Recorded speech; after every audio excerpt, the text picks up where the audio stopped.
오늘은 지리사항에 대해서 좀 동영상을 촬영을 할 예정이고요.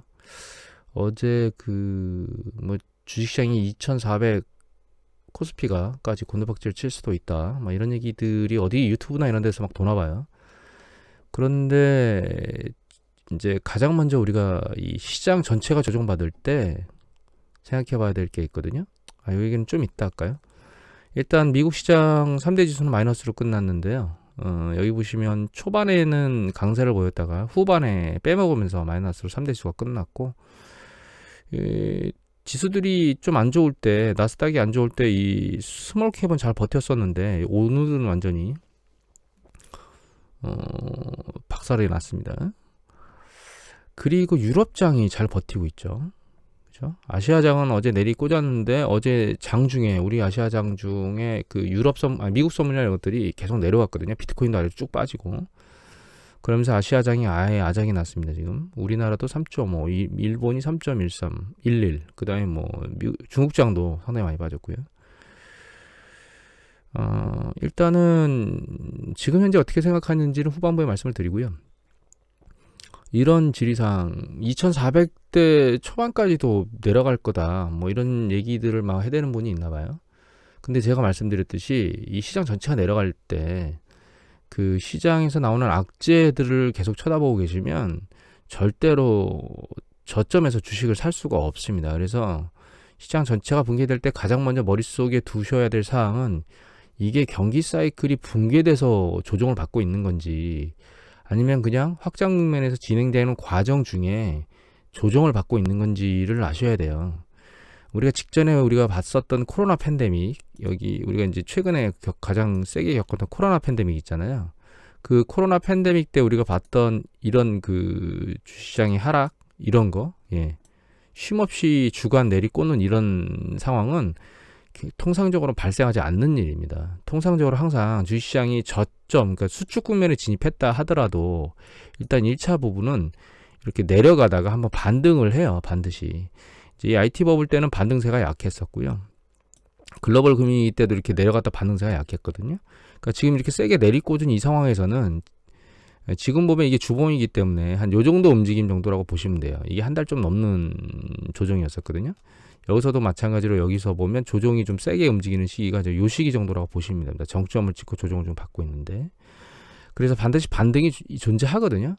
그러니까 지금 여러분들이 우려하셔야 될 거는 이게 반등을 했을 때 주식을 다 털어야 되는 거야 말아야 되는 거야, 이걸 고민해야 되는 상황인 거예요. 그러니까 떨어질 때 지금 두렵다고 이렇게 고통스럽게 생각하실 게 아니고, 다만 그러려면 지금 이 경기 사이클이 확정 국면에 있는 건지 정점에 있는 건지 이런 것들을 이해해야 되거든요.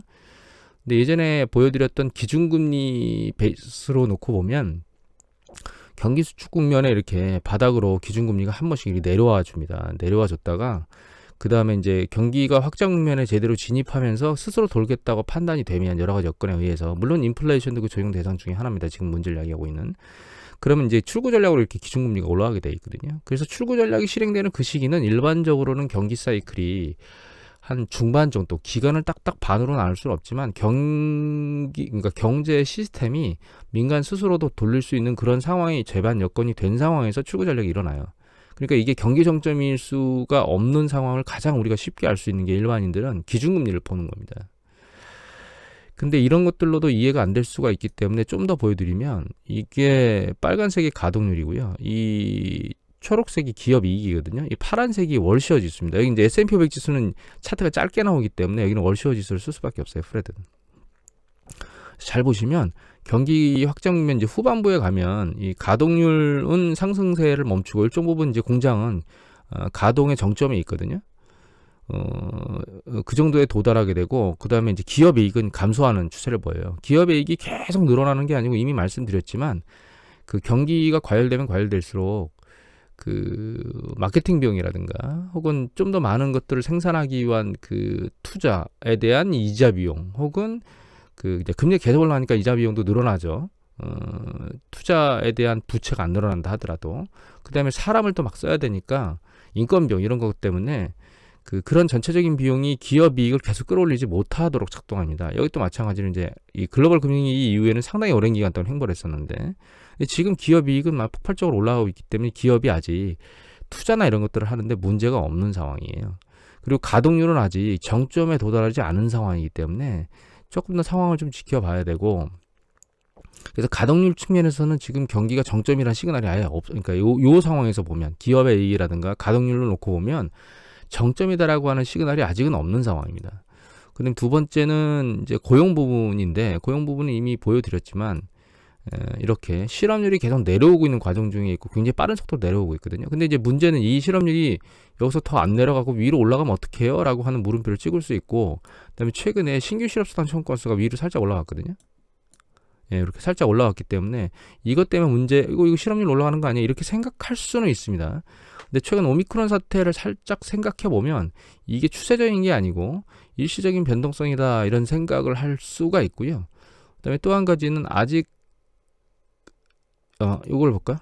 또 한 가지는 이건데, 요 파란색이 경제 활동 인구 수준인 숫자라고 보면 되고요.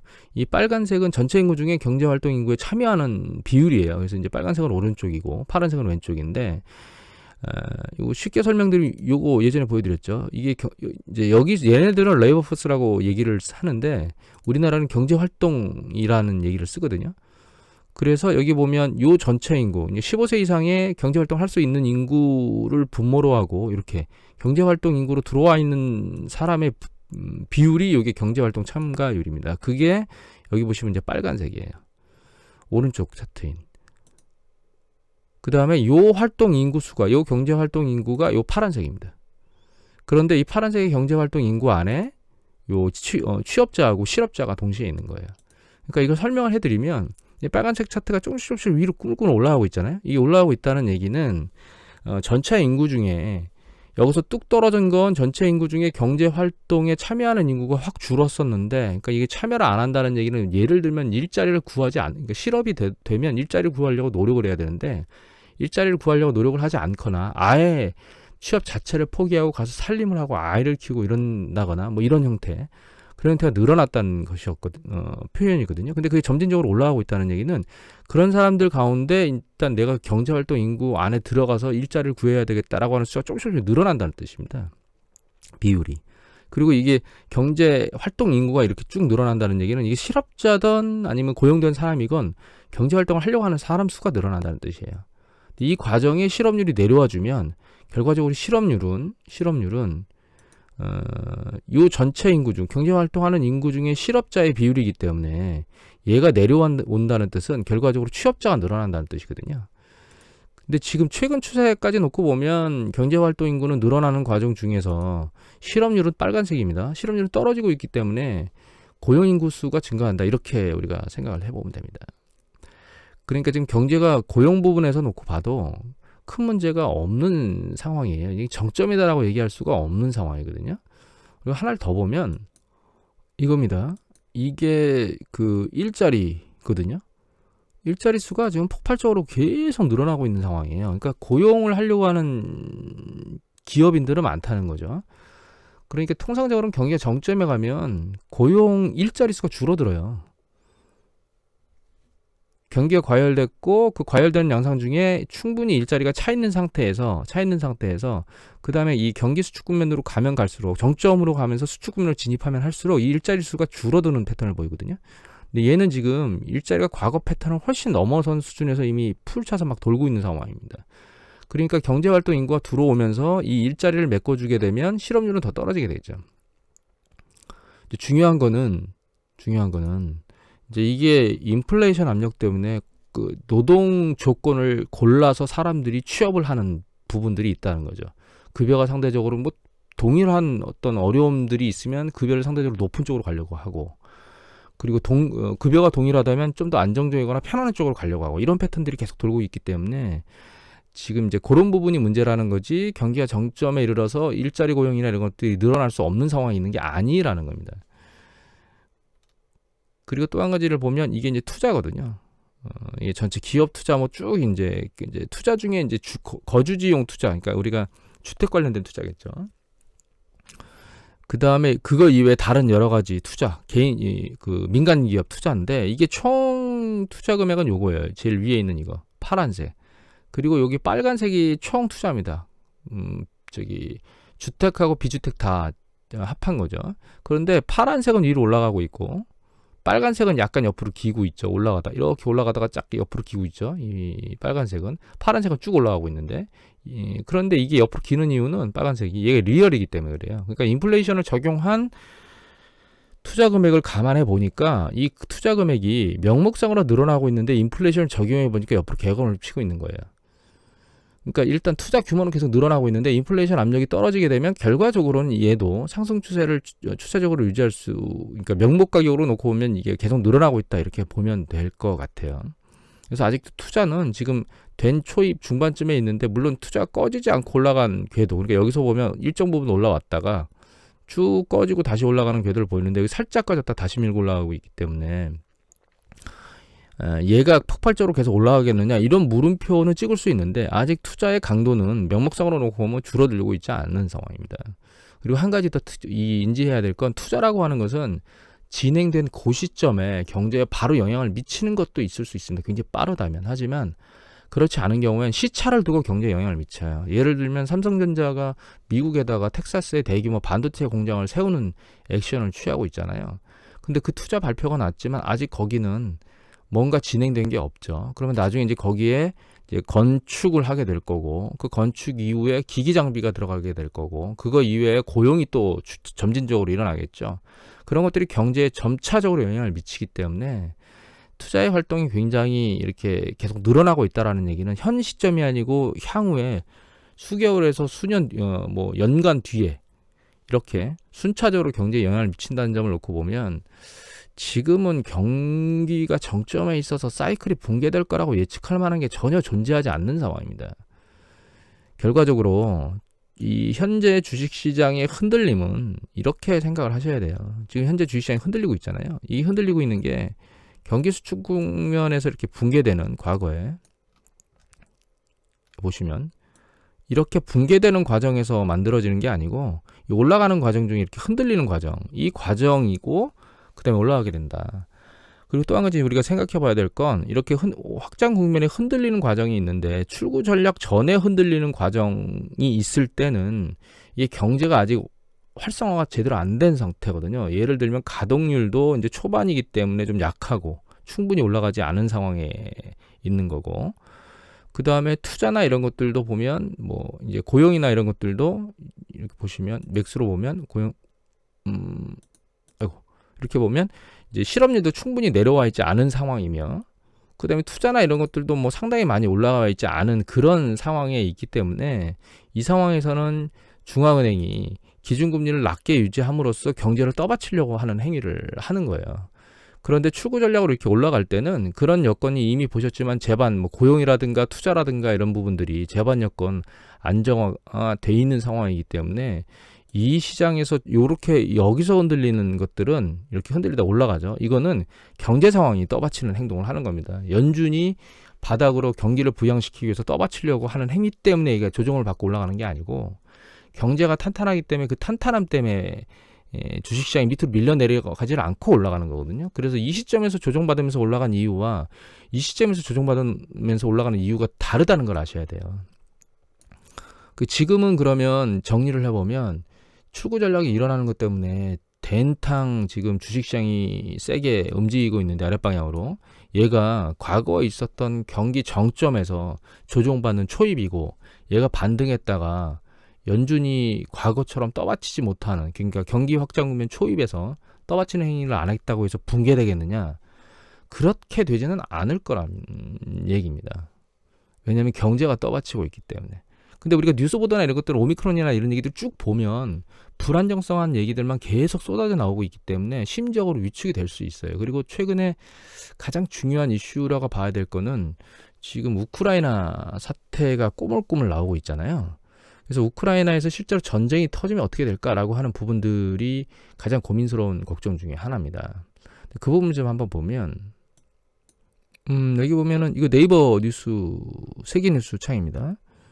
보시면 뭐 지금 러시아 쪽에서 미국하고 유럽 쪽에서 러시아한테 뭔가 서한을 제출했죠. 그런데 그 서면에 대한 답변을 좀 기다리고 있는데 러시아하고 유럽은 양보가 없다고 얘기를 하고 있고, 여기 보면 기사가 사라졌는데 일단 러시아는 침공할 의사가 없다라고 뉴스 보도가 나왔습니다. 지금 여기 이제 사라졌습니다. 그 뉴스가 아까 제가 새벽에 볼 때 있었는데 또 한 가지 중요한 거는 이제 러시아가 우크라이나를 침공하게 되면 지금 러시아가 이걸 하려고 하는 가장 주된 이유는 나토하고 국경을 맞대고 싶지 않은 거거든요. 그래서 이 부분 우크라이나가 나토에 가입하게 되면 최초로 러시아하고 국경이 맞닿게 됩니다. 나토하고. 그 부분인데 그거를 하겠다라고 국지전을 하면 결과적으로 국지전이 일어나겠죠. 대규모 침공이 서로 큰 충돌로 야기하면 안 되기 때문에 일어난다면 국지전이 일어나게 될 거예요. 사실은. 근데 그 국지전이 일어나면 여기 보시면 뭐 러시아가 우크라이나 독일하고 있는 가스관을 가동하지 못할 것이다 이런 상황이 나오죠. 그러면 경제적 타격이 굉장히 크겠죠. 그다음에 푸틴을 직접 제재하겠다는 얘기들도 나오고 있거든요. 그래서 개인적으로는 이게 외교적 협상으로 끝날 거라고 생각하고 있습니다. 개인적으로. 실제로 전쟁이 발발되지는 않고 뭐 군사적 배치라든가 이런 것들 혹은 지금 나토의 가입에 대해서 우크라이나 대통령이 약간 뭐 이도저도 아닌 상황 그 다음에 혹은 우크라이나 쪽이 나토에 가입할 수 있는 뭐 제반 여건이 아직은 안 됐다 뭐 이런 보도들이 나오고 있기 때문에 결과적으로는 전쟁이 없이 외교적 문제로 해결이 될 거라고 보고 있는데 문제는 이제 이게 실제로 전쟁이 터지게 되면 이제 그게 문제죠. 이게 전쟁이 터지게 되면 우크라이나는 사실 이미 보여드렸지만 그 석유 생산에 대해서는 큰 문제가 없지만 정정 불안정성 때문에 그거 이외에 밀 수출이라든가 이런 것들 자, 이 기사인데요. 연합뉴스 기사입니다. 1월 27일자고 러시아가 누가 올리셨냐면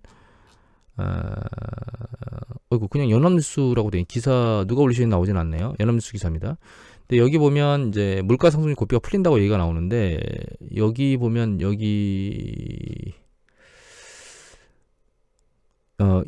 러시아는 러시아입니다. 우크라이나 쪽이 아니고 원자재 시장에서 매우 중요한 위치를 점하고 있는데 세계 제1의 천연가스 수출국이면서 두 번째로 큰 석유 수출국이고요.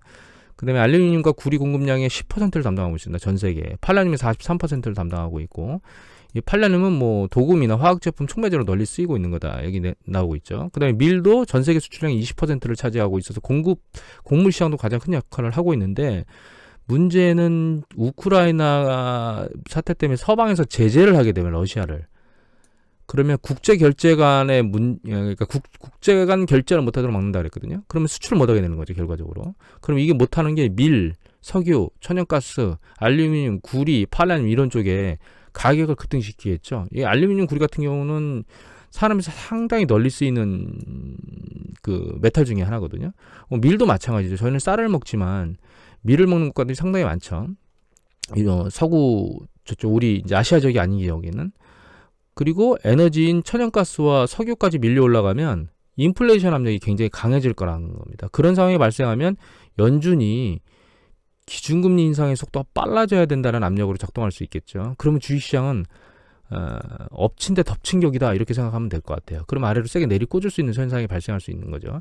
물론 그런 것들이 지금 시장에 영향을 미치고 있긴 합니다. 그리고 실제로 전쟁이 발발해서 그런 강력한 제재들이 액션이 진행되고 나면 제레미 그랜섬이 얘기했던 것처럼 정말 반토막이 날 수 있는 가능성이 제로다라고 말할 수는 없어요. 어느 순간에 갑자기 심적인 부분이나 이런 것들을 넘어서서 인플레이션 압박이 상당히 세진 것 때문에 통화정책에 대한 영향을 미치고 그게 실제로 통화정책에 대한 영향이 향후에 어떻게 될지에 대한 판단을 하기도 전에 금융시장이 먼저 반응하면서 더 세게 내려갈 수 있다라고 하는 가능성이 열려 있습니다. 다만 그 일이 발생하지는 않을 것이다라고 판단하고 있습니다. 저는 푸틴이 완전히 멍청한 짓을 하지 않는 이상 근데 푸틴이 생각보다 똑똑하다고 저는 생각하고 있거든요. 여하튼 그래서 지금은 경기 정점에서 움직이는 게 아니고 확장 국면에서 흔들리는 거기 때문에 이 흔들림 자체는 붕괴로 이어지지 않을 거다. 그래서 반등한 뒤에 다시 밑으로 이 저점을 뚫고 세게 내려갈 가능성은 상대적으로 약하고 이렇게 조정받은 다음에 올라갈 가능성이 높다. 다만 지금 우크라이나 사태나 이런 부분들이 발생하고 있는데 이 이슈가 어떻게 조정되는지는 사실 지켜봐야 될 부분 중에 하나고 실제로 우크라이나 사태가 서방에서 러시아한테 강력한 제재를 할 수 있는 그런 상황까지 가는 그런 상황으로 전개되겠느냐 그러진 않을 거라고 판단하고 있지만 모니터링은 해야 될 대상이다. 그리고 오미크론 상황은 이미 유럽 상황이나 이런 쪽을 놓고 보면 위드 코로나 쪽으로 넘어가고 실제로 확산이 급격하게 된 이후에 그 확산이 되는 과정 중에 발생하는 의료 사태만 빼고 나면 문제는 해결 방향으로 가고 있다. 그러니까 지금 우리가 가시적으로 눈에 귀담아 봐야 될 건 우크라이나 사태로 인한 러시아의 제재. 그러니까 실제로 이뤄질 것이냐. 전쟁이 발발하는 게 중요한 게 아니고요. 전쟁이 발발하는 거는 사실 국지전으로 발발을 해서 큰 문제가 야기되지는 않을 겁니다. 글로벌 경제에. 문제는 서방이 러시아에 압력을 가해서 그게 인플레이션을 폭발시키고 다시 한번 폭발시키고 그것이 중앙은행의 통화정책 혹은 가계의 소비에 악영향을 미칠 것이냐. 이게 중요한 이슈라고 보시면 되거든요. 지금 두려움에 너무 휩싸이실 필요는 없습니다. 그 두려움은 러시아가 실제로 전쟁을 그러니까 서방이 실제로 러시아한테 강력한 무역 제재나 어떤 그 결제 제재를 하는 그런 상황에서 여러분들이 패닉에 빠지면 될 것 같아요. 개인적으로는 이미 말씀드렸지만 어제 제목상에도 이제 사야 될 거를 좀 고민해봐야 될 때가 됐다라고 얘기를 드렸는데 그 생각은 지금도 변함이 없습니다. 오늘이나 내일 다음 주 상반이거나 전반부거나 하여튼 상황을 좀 보면서 매집은 해야 되는 상황의 시기가 왔다고 보고 있고요. 일단 이제 그 빅스 지수는 처음으로 머리를 밑으로 내렸고요. 오늘 마이너스가 나긴 했지만 변동성이 작아지면서 빅스 지수는 아래로 내려왔습니다. 예, 보시면 오늘 S&P 500 지수 차트상으로 마이너스예요. 이렇게. 이제 S&P 500 지수를 가지고 빅스 지수를 만드니까 그럼에도 불구하고 빅스 지수는 최초로 내려와서 변동성이 이제 조금씩 사라지고 있다라고 하는 걸 봐야 돼요. 그러니까 우리는 아시아장만 놓고 보면 어제 쌩 난리를 쳤지만 미국장을 놓고 보면 그렇진 않은 것 같고 이 순환의 고리를 미국에서 끊어야 되는 건 맞는데 전부 다 난리를 치고 있는 건 아니고 유럽 시장에서 상대적으로 안정화 과정을 거치고 있기 때문에 모든 곳이 다 쓰나미로 최악으로 가고 있지는 않다라고 하는 부분들을 생각해 보시면 될 것 같아요. 그리고 러시아 상황이나 이런 것들을 정말 심각하게 생각을 한다면 이 유럽 시장에서 이렇게 움직여야 될 이유가 없겠죠. 이것도 새빨간 불이 발생해야 될 겁니다. 그러니까 투자자들은 그것에 대해서 그렇게 민감하게 작동을 하지 않고 있다라고 여러분들 생각하시면 돼요. 모든 투자자가 그렇게 생각하는 게 아니다. 또 한 가지 참고로 말씀드리면 금이 인플레이션과 해지를 한다는 얘기들을 가끔 막 듣잖아요. 그런데 실제로는 그렇지 않다는 게 다시 한번 보여드리면 여기 1800 얼마까지 올라갔다가 또 밀려 내려오죠. 그죠? 갑자기 빠른 속도로 밀려 내려오잖아요. 여러분들이 주변 전문가한테 듣는 얘기들이 항상 결과가 그렇게 되는 건 아니고 그 순간에 일시적으로 나오는 이슈들이 뽑혀서 뉴스에 나오는 그런 부분들도 많다는 걸 아시라고 이 말씀을 드리는 겁니다. 여하튼 그리고 일단 어제 세게 내렸는데 오늘 아시아 시장을 좀 봐야 될 것 같아요. 일단 보고 오늘 매수를 할지 다음 주 초로 넘어갈지는 저도 아직은 판단을 못하고 계속 모니터링을 하고 있는 상황인데 이제는 매집을 고민을 해야 될 상황이 온 것 같고요. 만약에 조금 더 우려스러운 부분을 좀 감안한다면 아직도 추가적으로 그러니까 매수할 현금을 남겨두고 점진적으로 진행하는 그런 패턴을 하거나 아니면 좀 공격적이겠다면 다사가거나 이 두 개 중에 하나의 선택은 여러분들이 스스로 하셔야 될 것 같아요. 개인적으로는 여기 올라갔다가 지금 하나의 이슈가 또 남은 게 우크라이나 사태 이후에 이슈가 하나 더 남아있는 게 연준에서 QT를 진행을 언제 할 거냐, 어느 강도로 할 거냐라고 하는 이슈가 아직 남아있습니다. 근데 이 이슈는 3월 달에나 반영이 되게 될 거예요. 그 이전에 꾸물꾸물 뭔가 나오긴 하겠지만 여기 보시면 다음번 FOMC 미팅이 3월 달에 있거든요. 그러니까 요번에 조정을 받고 반등을 한 뒤에 실제로 QT가 언제 되는 거지? 어느 속도에 되는 거지? 라고 하는 이슈가 계속 시장에 살아있을 겁니다. 우크라이나가 사라져도. 그러면 그 이슈가 시장에 작동할지 안 작동할지는 알 수는 없지만 불안정성을 하나 가지고 가는 거예요. 다만 한 가지 우리가 생각해 봐야 될 건 3월 달이면 요 시기에 언저리가 되면 오미크론 상황이 전부 다 뭔가 넘어가서 끝나고 있는 끝자락에 있는 과정일 거예요. 그리고 경제에 대한 긍정적인 시그널들이 지금보다 훨씬 더 나은 관점에서 가 있을 겁니다. 이 시기에는. 그러면 그 긍정적인 향후의 여름, 올, 겨울 이런 때는 굉장히 좋을 거야라고 하는 그 부분하고 연준이 QT를 얼마나 빠른 속도로 할까라고 하는 그 부분 있죠. 그다음 그 시기에 또 이제 인플레이션 지표들이 나왔겠죠. 1월, 2월 지표들이 나왔겠죠. 그런 것들이 종합적으로 상황이 이제 믹싱이 돼서 주식시장에 어느 정도 영향을 미칠 수 있을지에 대해서는 플러스일지 마이너스일지는 알 수가 없습니다. 다만 그게 플러스일 거라면 이번 조정이 마지막일 거예요. 그런데 그게 추가적으로 더 조정을 받는다면 여기서 올라갔다가 반등하면서 다시 한번 조정을 받으면서 내려올 거거든요. 그럼 여기서 반등해서 내려올 때 과연 지금 생긴 이 정도의 악재만큼 밀려 내려올 수 있겠느냐라고 하는 부분을 생각을 좀 해봐야 됩니다. 저는 개인적으로 지금 강도로 밀려 내려오지는 않을 거라는 생각을 하고 있습니다. 개인적으로는. 이런 부분을 다 정리하시면 될 것 같아요. 그리고 이제 마지막으로 그냥 흘러가는 소리로 저한테 맨날 뒤통수 맞는 이분 강현인 기자께서 올리셨습니다. 한경글로벌마켓 안티캐시오드 ETF가 생겼답니다. 이게 무슨 얘기냐? 1월 28일 시작이 됐는데 1,100억이 몰렸대요. 이게 무슨 얘기냐면 27일 날 투자 전문주간지 바런스에 따르면 아크이노베이션, 제가 맨날 보여주죠. ARKK. 이 아크이노베이션을 공매도하는 펀드가 생긴 거예요. 1,100억짜리가 신규 모집을 했는데 이게 뭐 27일 모집해서 1,100억이나 했죠. 이미 보여드렸지만 이게 고점에서 80%나 빠졌고 최근 12개월간 50%나 빠졌거든요. 여기 보시면 1년 전에 비하면 뭐 40개 종목 10% 이상 하락했고 모두 12개월간 전반 수준 하락 되게 나오잖아요. 얘만 끝자락이겠느냐? 이 기사를 제가 왜 뽑았냐면 얘만 끝자락이겠느냐? 테슬라가 900이 깨졌습니다. 이게 깨질 거라고 제가 얘기를 드렸는데 깨졌죠. 얘가 깨진 이유는 여기 기사가 보면 테슬라 11% 이상 폭락, 뉴즈원에서 1월 28일자에 올렸죠. 공급망 문제로 신차 출시가 연기되고 비용 상승 압박으로 이게 밀려 내려갔다고 얘기하는 건데 사실 가장 주된 이유는 이게 이제 얘를 세게 밀려내린 촉발제이긴 합니다. 그런데 중요한 건 이 테슬라가 이 궤도를 유지할 수 있겠느냐라고 하는 논점을 제가 계속 말씀을 드리잖아요. 이 300배가 넘는 퍼배수를 과연 이 기업이 용인할 수 있는 기업이냐. 이게 뭐 그 인공지능이나 이런 것들처럼 그 인건비 정도만 감안하고 다른 폭발적인 매출을 일으킬 수 있는 기업이 아니고 장치 산업이고 인건비가 들어가서 조립을 해서 물건을 뽑아내고 그 물건의 생산 마진이 극히 박한 자동차 산업에 있는 그 제조업이 300배가 넘는 수준의 퍼배수를 용인해 줄 수 있다는 건 불가능한 겁니다. 얘가 이제 캐시우드 이후에 이 캐시우드의 아크펀드 이후에 아크이노베이션 이후에 얘가 뒤통수를 맞게 될 거라는 걸 여러분들이 아셨으면 개인적으로 생각을 합니다. 오늘은 이제 내용이 길어졌는데요. 여러분들한테 설명이 제대로 됐는지는 모르겠습니다. 다만 너무 공포스러운 생각을 가질 필요는 없다. 그 생각으로 정리를 하고 싶고요. 그 다음에 이제는 현금 들고 있는 걸 어떤 형태로든 무엇인가 사야 되는 시기가 이제 근접했다. 잘 모니터링을 하고 사실 상황이 이제 코앞에 왔다. 혹은 지금 현재이다. 이렇게 말씀을 드리면서 정리를 해야 될 것 같아요. 오늘 것을 마치도록 하겠습니다.